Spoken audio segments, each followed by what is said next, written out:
eCapitol News Director Sean Ashley joins us now with more on the budget and other matters at the Capitol. Sean, thank you for being with us. You're very welcome. Well, I understand Democrats held a public hearing Thursday evening at the Capitol. What issues were discussed? A lot of different issues were discussed, and really the emphasis there was public hearing. The purpose, the House Democratic Caucus said, was to bring forth individuals who had been directly affected not only by the budget cuts that were implemented this year, but in previous years as well. And a wide variety of individuals spoke at this hearing, talking about the effect the cuts have had.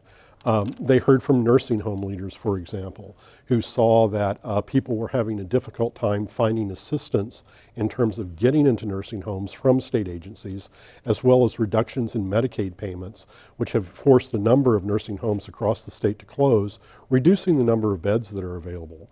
Of course, they heard from representatives of school districts who pointed out that not only was there a need for teacher pay raises, but teachers themselves were having to reach into their own pockets to provide some of the supplies and resources in order to teach in their classroom. And really what they pointed out then too was that these teachers do in fact need a pay raise, having not had one in about 8 years. So what they were doing was taking water from a really shallow pool.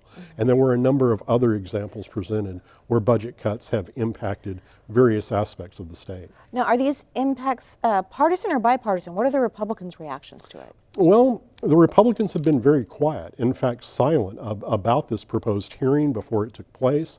And then there were none at the hearing on Thursday evening, and none have reacted to it thus far. Okay.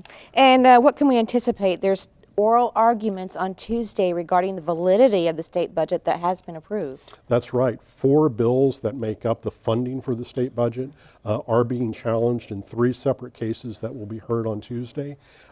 In each case, there's about an hour set aside for arguments, 30 minutes on each side that will be divided up more or less, that will be divided up equally there. It will be a matter of time, actually. It's possible the court could make a decision as early as Tuesday afternoon, although that rarely happens that they make a decision the same day.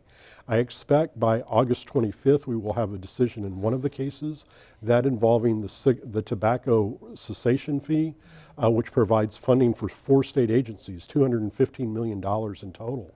The other 2 cases involve other parts of the budget, and I suspect it will be later in the month of August, perhaps September, before we have decisions there. All eyes are going to be on that hearing on Tuesday. That's exactly right. All right, Sean Ashley with eCapitol, thank you for being with us. You're very welcome.